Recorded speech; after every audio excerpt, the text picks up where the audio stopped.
Amém. A paz do Senhor de novo. Igreja, a gente está continuando a nossa série dos atributos de Deus. Quem está gostando da série? A gente tem mergulhado e aprendido um pouco mais do nosso Deus, que é infinito. Sabe, o apóstolo Paulo, ele fala assim, para a gente conhecer o amor de Deus que excede todo conhecimento. Como que você conhece algo que excede o entendimento? E a única forma, irmão, é experimentando. E sabe, nesses dias não é só informação que vocês estão aprendendo, mas eu creio que Deus está convidando cada um de vocês para se aprofundar mais nele. Amém? Abre a tua Bíblia comigo em Êxodo capítulo 3. Eu estou muito feliz essa noite por dois motivos. Hoje é aniversário do meu filho. Fez 3 anos hoje. E também a minha vovó está aqui lá do Brasil. Você pode aplaudir o Senhor pela vida da minha avó. Essa é a minha avó que eu dei o testemunho que ela fez uma oração um dia que queria ensinar a palavra de Deus. E eu creio que Deus está cumprindo essa oração na minha vida.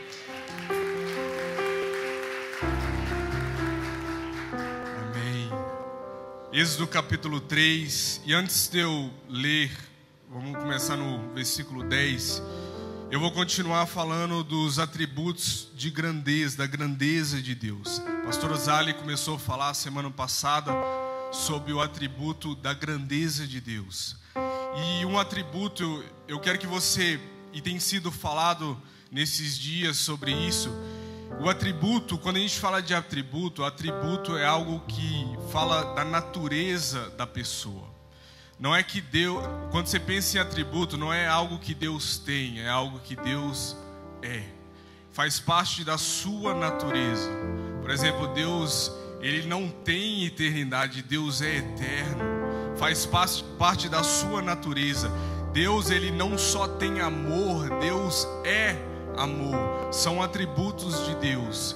E eu queria continuar falando sobre esses atributos, porque é muito importante, igreja, a gente estudar quem o nosso Deus é. Porque um dos maiores problemas da humanidade se chama idolatria.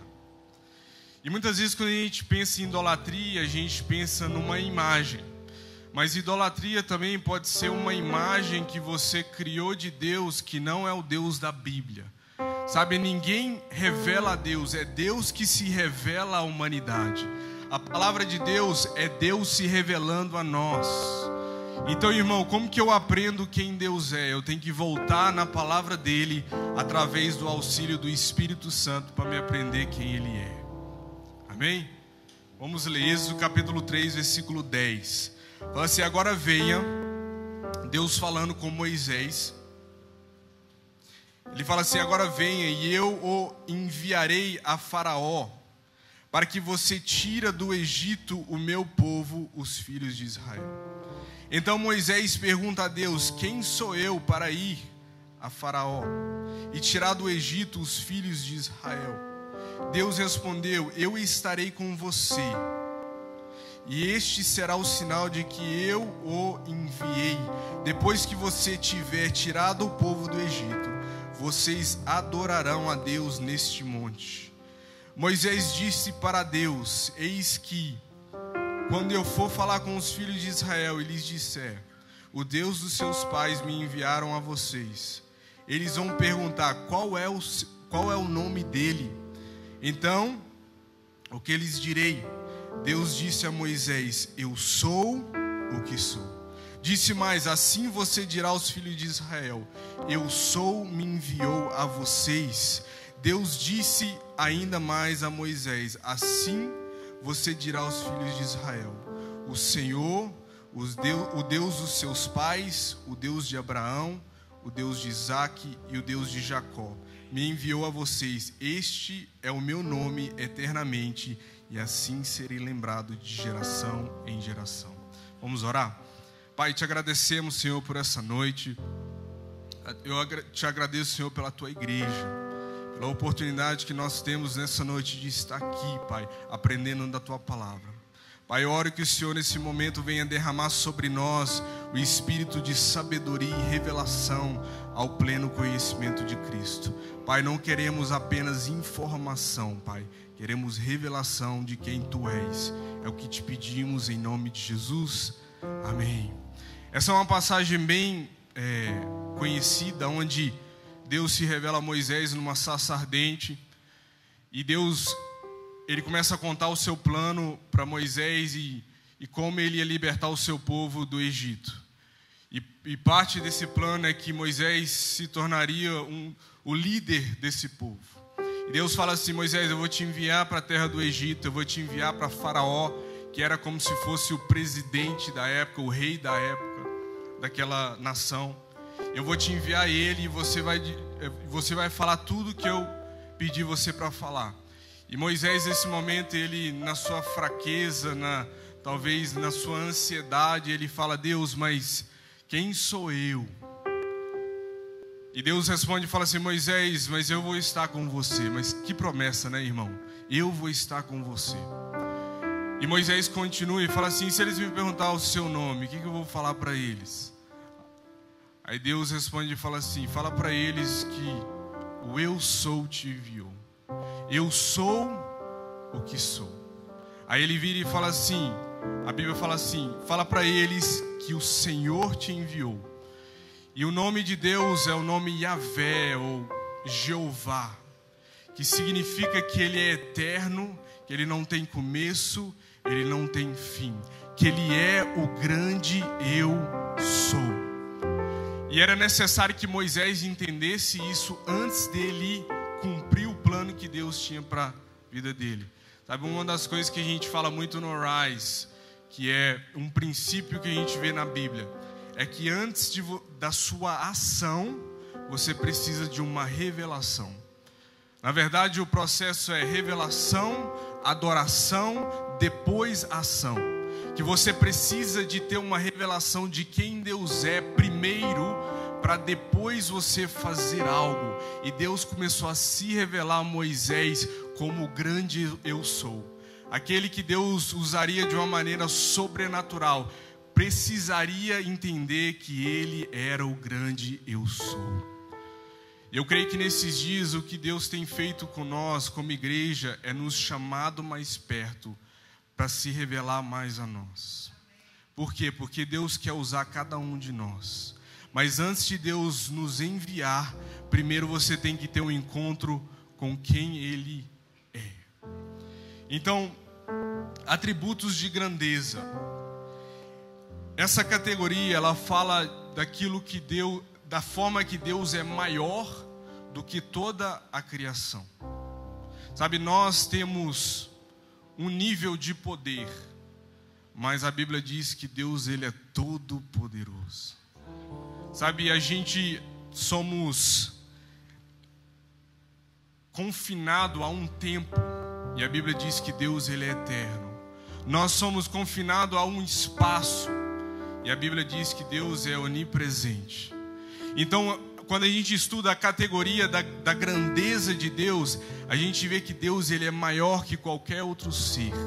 A gente tem a mania de falar que os anjos são eternos, mas a verdade é que Deus é eterno. Deus, Ele é o único ser que é eterno, porque um dia os anjos foram criados por Ele. E todas as coisas que existem, João 1 fala que foi criado por Ele. Deus, Ele é a origem de todas as coisas. Essa é a grandeza do nosso Deus. Sabe, eu queria falar de três, se o tempo deixar nessa noite, de três dos atributos de Deus, que Ele é onipotente, Ele é onisciente e Ele é imutável. Vamos começar no primeiro, porque Deus, Ele é onipotente. Isso significa que Deus, Ele é todo poderoso. Deus não é limitado pelo poder. Deus é um ser ilimitado e Ele é todo poderoso. Sabe, muitas vezes eu e você, irmão, a gente foca muito no problema. É só eu? A gente foca muito na necessidade. A gente foca muito naquilo que está faltando. E a gente esquece de olhar para a grandeza do nosso Deus. O nosso Deus, Ele é todo poderoso. Sabe, a minha mãe, ela tinha imprimido na parede uma frase que eu não sei quem que falou, mas era uma frase que estava na nossa parede, imprimida num papel, que falava assim: não diga a Deus quão grandes são os seus problemas, diga aos seus problemas quão grande é o seu Deus. Porque muitas vezes, irmão, a gente tem a mania de ficar focado no problema. Deus, olha isso, Deus, olha isso. E muitas vezes, irmão, a gente tem que parar, a gente tem que take a step back, né? Dar um passo para trás. E a gente tem que voltar os nossos olhos à grandeza no nosso Deus. E lembrar que o nosso Deus, Ele é o grande eu sou. Ele é onipotente.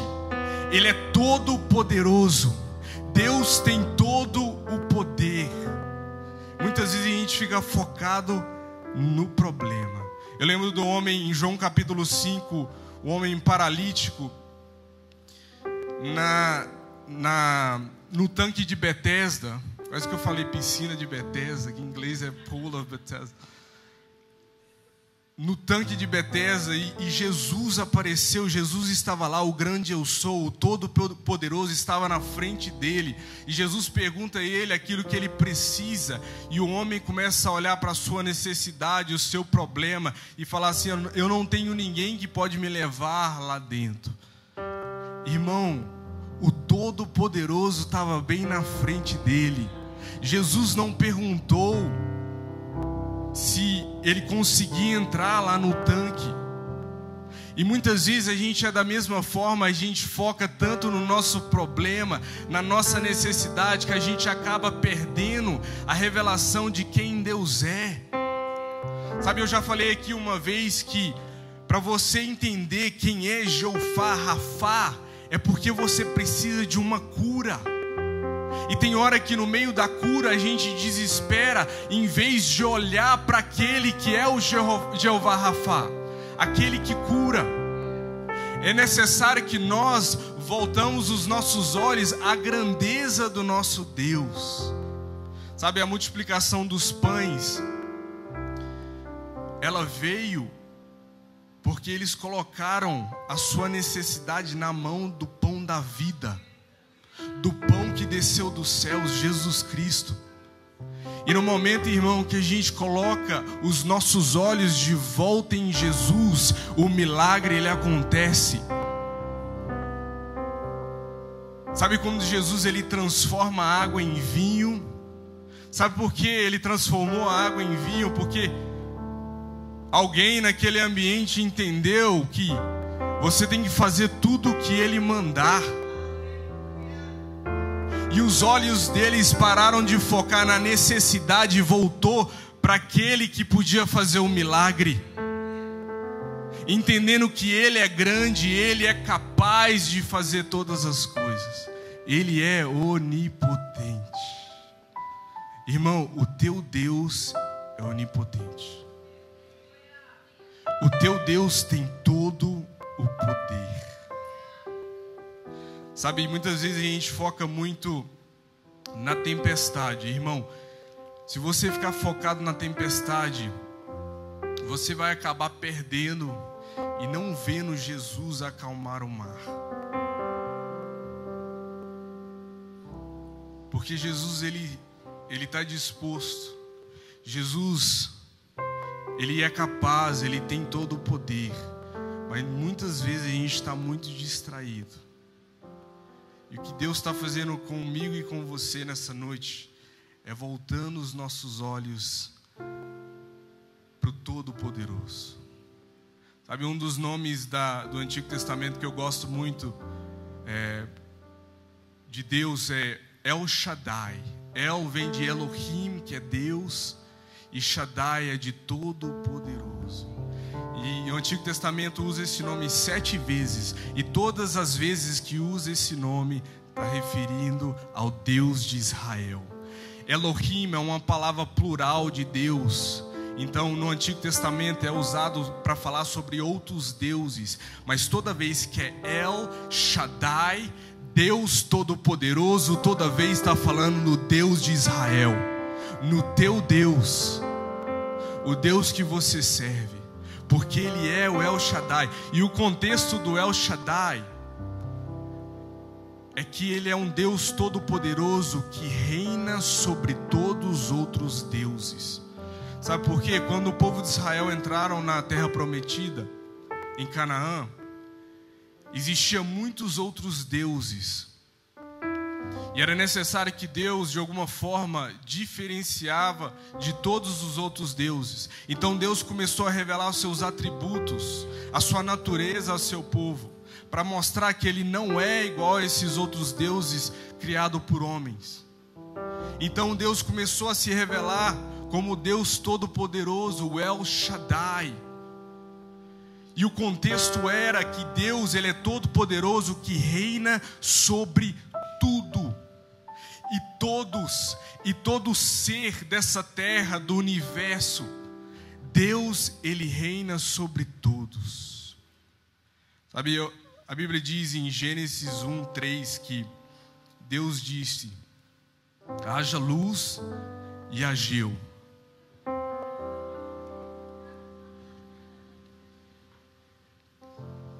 Irmão, Deus criou todas as coisas com as suas palavras. Imagina a grandeza desse Deus, de criar tudo com as suas palavras. A terra, o sol, a lua, as estrelas. Ele soprou isso. Esse é a grandeza do nosso Deus, que é capaz de criar todas as coisas com as suas palavras.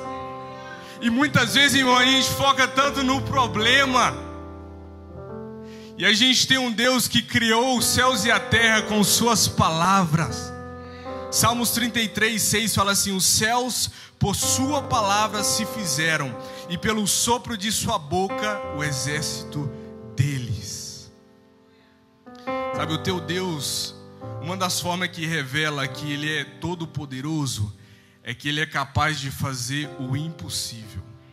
Se for possível, o ser humano consegue fazer, mas o impossível é só Deus que faz.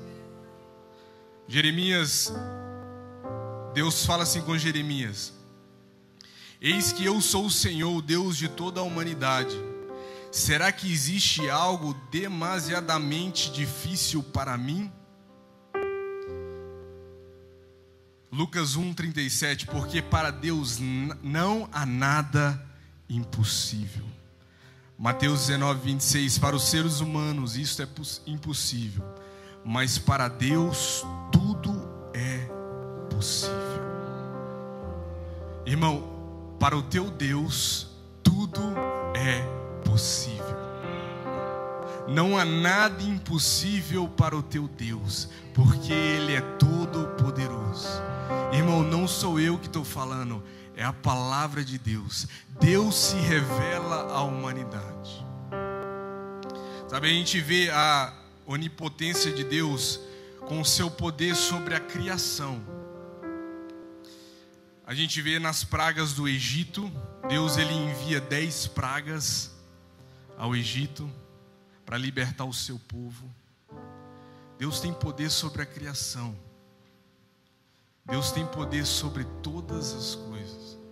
A criação, ela obedece à sua voz. A Bíblia diz que Deus, ele libertou o seu povo, passando pelo mar vermelho. Irmão, imagina essa cena. Moisés, ele bate o cajado na água. O mar, ele se abre. O povo de Israel, ele passa. Eles cantam o hino da vitória lá no outro lado. Aí eles olham para trás. Vamos lá alguém, né? Eles olham para trás. E o mar se fecha e mata Faraó e todo o seu exército. Irmão, que poder é esse? Que tecnologia é essa? Ele programou, eles passaram, aí vem um exército e fecha. Quantos creem na palavra de Deus? Irmão, a Bíblia diz que Deus, Ele destruiu a terra inteira com um dilúvio e salvou uma família num barco. Irmão, que poder é esse? Que poder que o nosso Deus tem. A Bíblia fala em Marcos capítulo 4, quando Jesus ele acalma a tempestade. Jesus dormindo embaixo do barco, os discípulos começam a freak out, ficar com medo. Eles correm até Jesus, eles acordam Jesus. Eles levantam Jesus, Jesus levanta e a Bíblia diz que ele olha para o mar e o vento e ele fala assim: be still, acalma-te.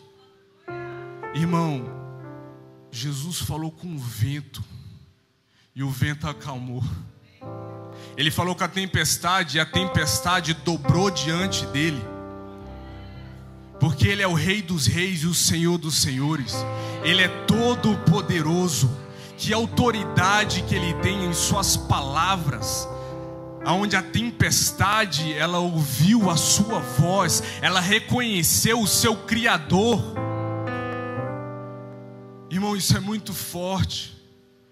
O teu Deus, Ele é todo poderoso. A Bíblia também conta um evento onde Jesus ele vem caminhando sobre as águas. Irmão, caminhando sobre as ondas, surfando sobre o mar da Galileia. Não porque ele precisava de uma filmagem massa para o filme, mas ele queria revelar aos seus discípulos que toda a criação está debaixo dos seus pés e todas as coisas ouvem a sua voz, e uma água se tornou em uma plataforma para o Rei dos Reis.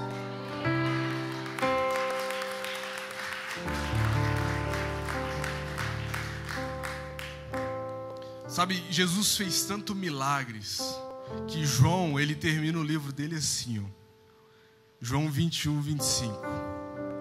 Há, porém, ainda muitas outras coisas que Jesus fez. Se todas elas fossem relatadas uma por uma, penso que nem no mundo inteiro caberiam os livros que seriam escritos.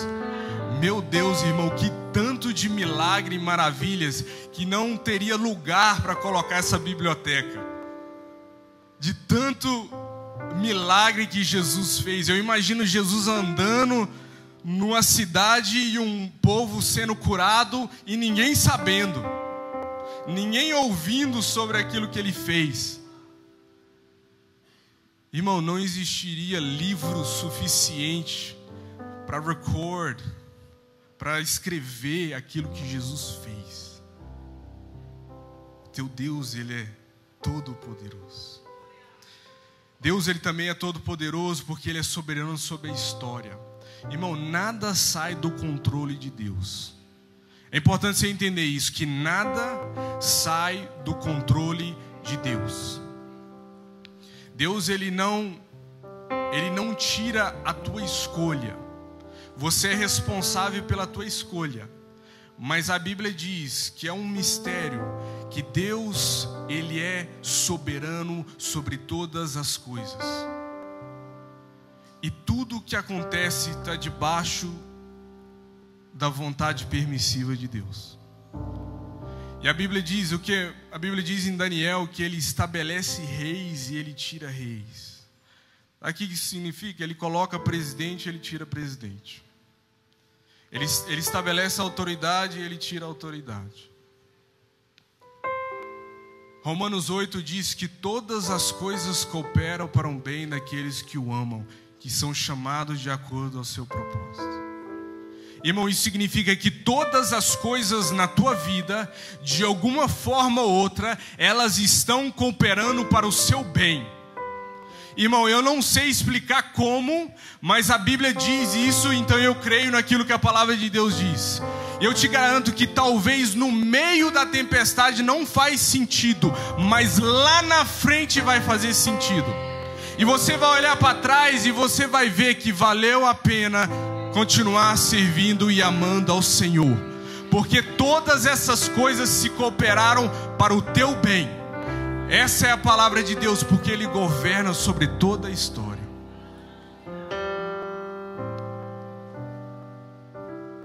A Bíblia diz em Gálatas 4:4, mas quando chegou a plenitude do tempo, Deus enviou o seu Filho. Na plenitude dos tempos. Isso significa que Jesus ele não nasceu 2000 anos atrás por coincidência. Era que Deus tinha estabelecido uma data. Deus tinha estabelecido um tempo para ele nascer. Sabe por quê? Porque Deus governa sobre toda a história, irmão. E a Bíblia diz que Jesus, ele é o Cordeiro de Deus que é imolado antes da fundação do mundo. O teu Deus já tinha um plano antes da criação do mundo. O teu Deus, ele é todo poderoso. Mas o teu Deus, ele não é só todo poderoso. Porque se ele só fosse todo poderoso, ele podia fazer bad choices, uma escolha errada. Mas a Bíblia ensina que Deus não é só todo poderoso, Deus também é onisciente, que significa que ele tem todo o conhecimento. Sabe, Deus ele não aprende. Deus é, irmão. E é importante a gente juntar todos esses atributos. Porque se você pensar que Deus só é onisciente, você vai pensar que ele é uma máquina infinita lá no céu, que não tem emoção. Mas igual a primeira mensagem sobre o ser, Deus ele também é pessoal. Deus ele também ama. Mas a Bíblia diz que Deus, ele tem todo o conhecimento. Isso inclui o passado, o presente e o futuro. Sabe quando Deus chamou você, ele já sabia tudo que você ia fazer? Irmão, não sei se eu conseguiria amar alguém, se eu ia saber tudo que eles iam fazer de errado contra mim. Mas Deus, ele tem todo o conhecimento. Ele sabe todos os nossos erros, tudo que a gente faz de errado, tudo que a gente vai fazer de errado. Mas ele continua amando eu e você. Um dos versículos que eu gosto muito fala assim que quando éramos pecador, Cristo morreu por nós. Irmão, ele morreu por você antes de você levantar a tua mão e aceitar ele. Ele morreu por você antes de você poder responder. Ele é o Cordeiro de Deus imolado antes da fundação do mundo.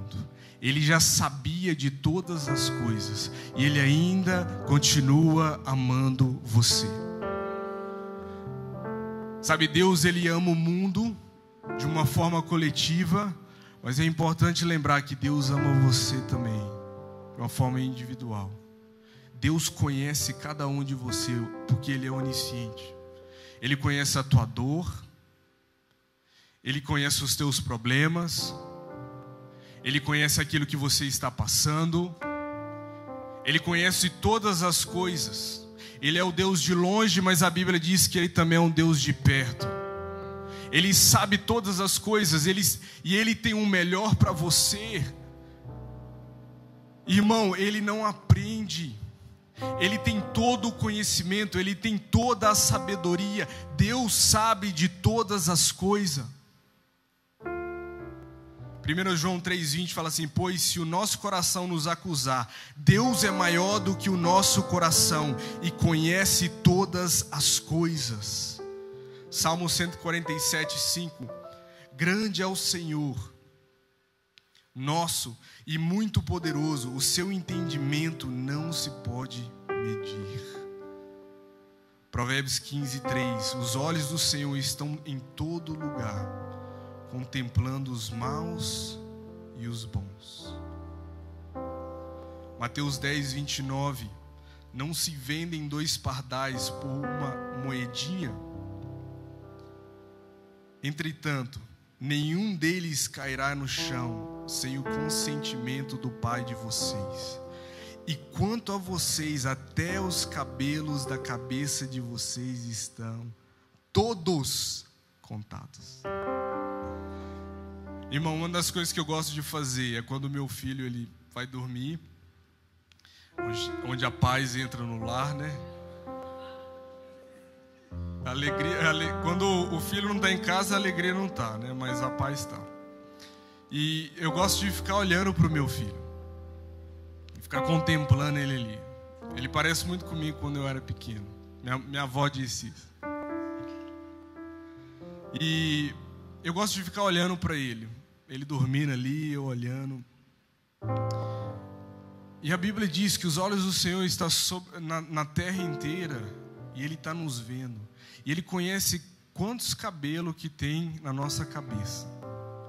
E o interessante é que fala assim: estão todos contados. Isso significa, se cair um, Ele já sabe. Irmão, isso é um amor tão profundo e tão de perto. Não é só que Ele tem não é isso que Jesus está querendo falar. Deus, Ele é uma máquina infinita, como um computador. Não. Ele está querendo falar assim, cara, Ele é tão pessoal que Ele sabe quantos cabelos que você tem na sua cabeça. Cara, isso é pessoal, isso é de perto. Ele tem todo esse conhecimento e Ele conhece cada um de você. E muitas vezes as coisas não acontecem no nosso tempo. Irmão, Deus sabe de todas as coisas. A Bíblia diz uma história onde eles enviam uma carta para Jesus porque Lázaro estava passando mal. E a Bíblia diz que quando Jesus ouviu aquilo ali, porque Ele amava Marta e Maria, porque Ele amava aquela família, Ele esperou mais 2 dias. Irmão, o teu Deus, Ele é onisciente, Ele tem todo o conhecimento. Ele sabe o que Ele deve fazer. Muitas vezes a gente quer ensinar a Deus nas nossas orações, pedindo a Deus para fazer algo que muitas vezes Ele não quer fazer. Então a gente tem que entender que Deus, Ele é onipotente, mas Ele também é onisciente. Ele não só tem todo o poder, Deus sabe usar o seu poder. Deus sabe usar a sua autoridade. E uma das maior atos de adoração é quando você, no meio da tempestade, você prostra diante dEle e fala assim: Deus, eu sei que o Senhor está no controle de todas as coisas. Eu sei que o Senhor me ama. Eu sei que o Senhor está perto. Eu sei que o Senhor está vendo a minha dor. Salmo 139, versículo 2 fala assim: sabes quando me sento e quando me levanto. De longe conheces os meus pensamentos. Observas o meu andar e o meu deitar, e conhece todos os meus caminhos. A palavra ainda nem chegou à minha boca, e tu, Senhor, já a conheces toda. Tu me cercas por todos os lados e pões as tuas mãos sobre mim. Tal conhecimento é maravilhoso demais para mim, e tão elevado que não o posso atingir. Ele conhece o seu deitar e o seu levantar. Cada segundo na tua vida Deus conhece. Não só o presente, mas também o futuro. E a Bíblia ensina, over and over again, que o teu futuro é um futuro de paz e de alegria. E o que Ele tem prometido e preparado para você no futuro é muito melhor que você pode pedir, pode pensar. Nada se compara com aquilo que Deus tem preparado para você lá na frente. Jeremias 29:11 fala assim: eu que sei que pensamentos tenho a respeito de vocês, diz o Senhor. São pensamentos de paz e não de mal, para dar-lhes um futuro e uma esperança. Deus, Ele é todo poderoso, e Deus é onisciente, e Ele tem todas as coisas preparado para você. E o teu futuro é um futuro de paz, de glória e de alegria. Irmão, o teu final é você reinando com o Rei dos Reis e o Senhor dos Senhores. O teu final é quando aquele céu ele se rasga e ele vem descendo num cavalo branco. O teu final é reinando com Jesus para sempre, face a face com o Rei dos Reis. Irmão, imagina você correr e poder dar um abraço nele. Imagina a primeira vez que o ser humano vai poder ver Deus face a face. Irmão, a Bíblia fala que a eternidade, a Nova Jerusalém, ela não tem sol, porque a luz está na face do Cordeiro. E nós, eu e você, vamos poder ver Ele face a face. Então não se preocupe com a sua leve tribulação, igual diz Paulo. Porque, irmão, existe um peso de glória que será revelado. E naquele dia que Ele vir, vai valer a pena. Vai valer a pena a dor, vai valer a pena a perseverança, vai valer a pena a tribulação, porque naquele dia, irmão, Ele vai enxugar todas as lágrimas.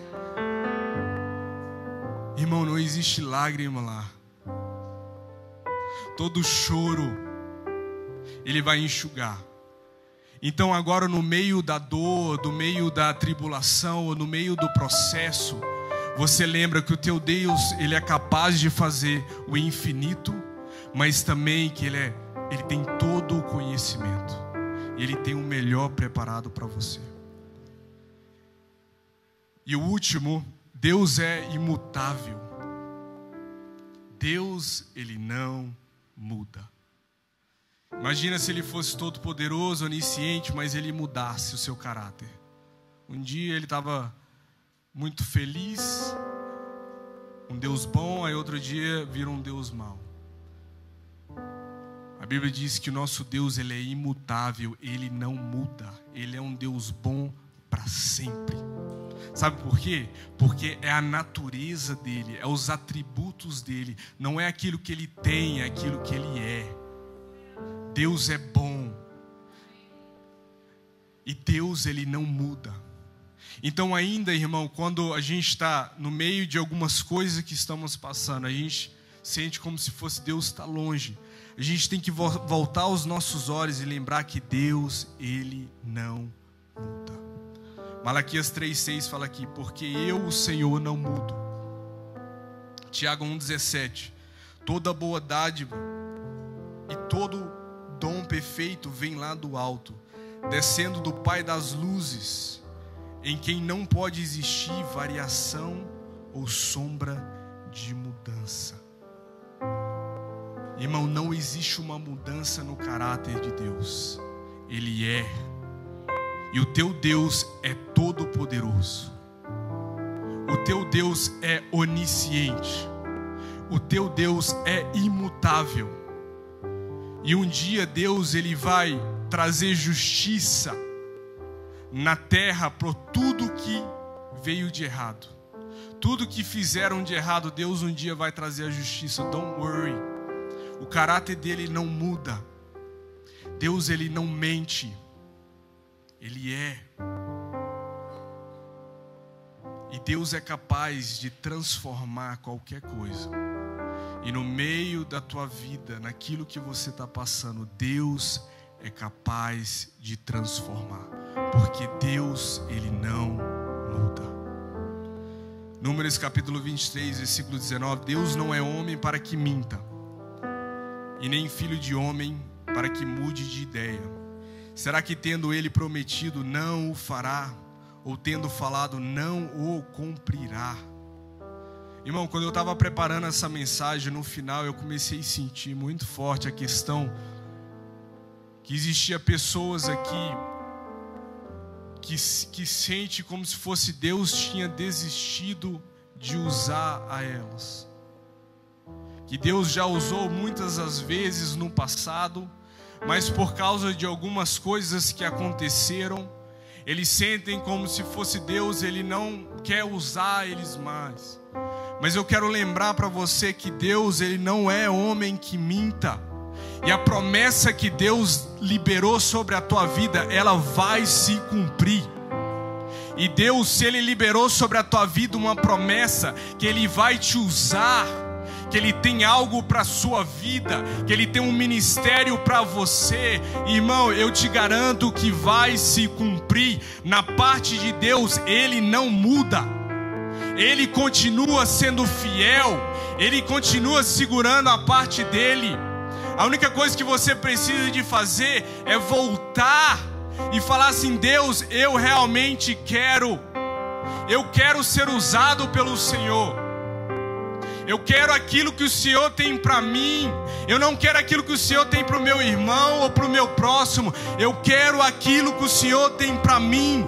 Porque, irmão, no dia que você foi criado, já existia um plano para a tua vida.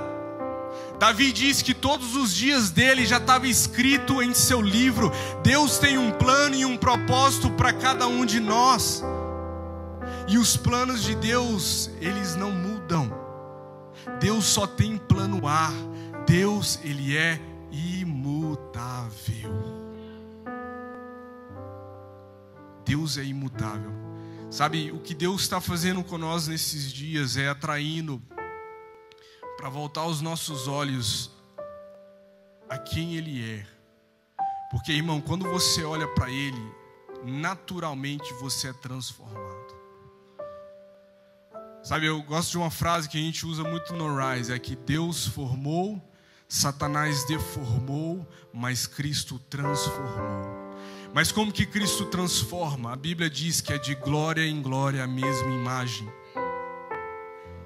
E Paulo vai dizer que a glória de Deus está na face de Cristo. Então toda vez que você olha para a face de Cristo, aquilo ali começa a te transformar. Por que você acha que os serafins, eles queimam? Porque a Bíblia diz que Deus, ele é um fogo consumador. Então eles olham para aquele que está sentado no trono e eles queimam. Sabe, aquilo que faz eles queimar é porque eles olham para aquele que está sentado no trono. E o que nós precisamos de fazer é voltar os nossos olhos para orar, para olhar a grandeza do nosso Deus. Amém? Fica de pé comigo. O time de louvor pode vir.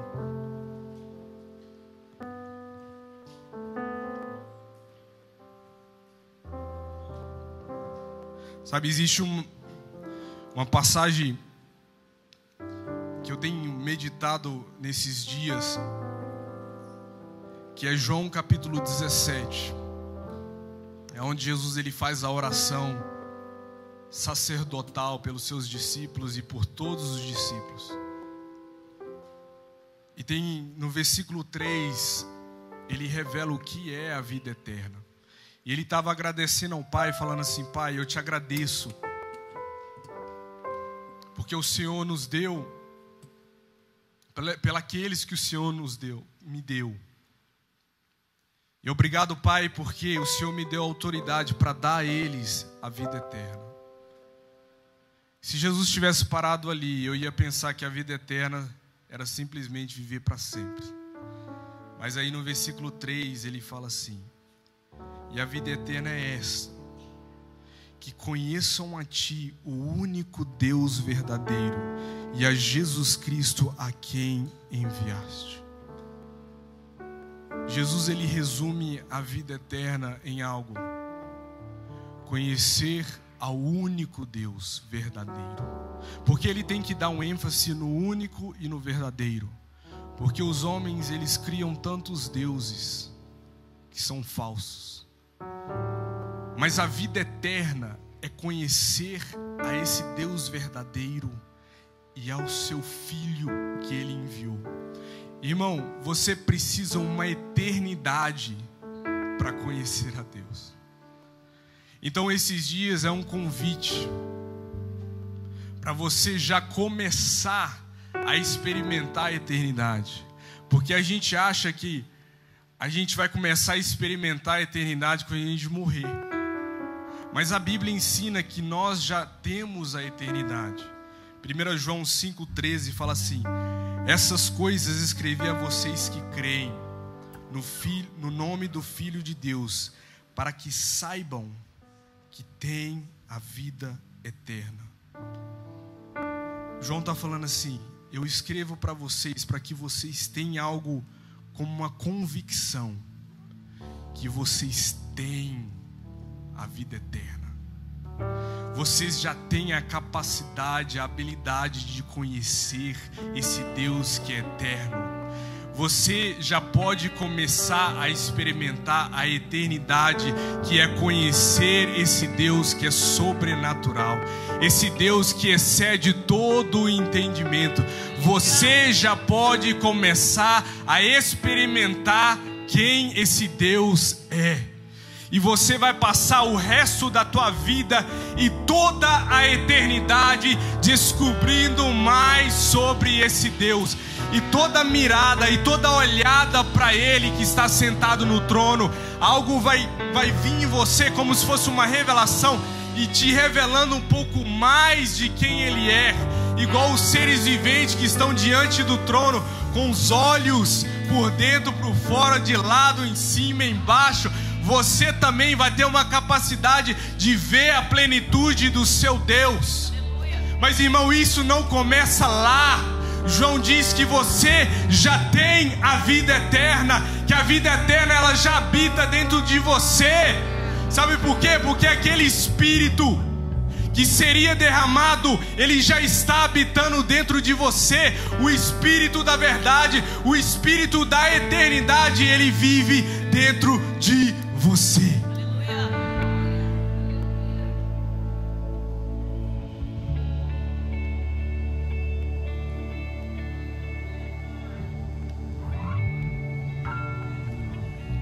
Queria convidar os pastores para vir aqui na frente. Ministério de oração, de intercessão, para a gente estar orando.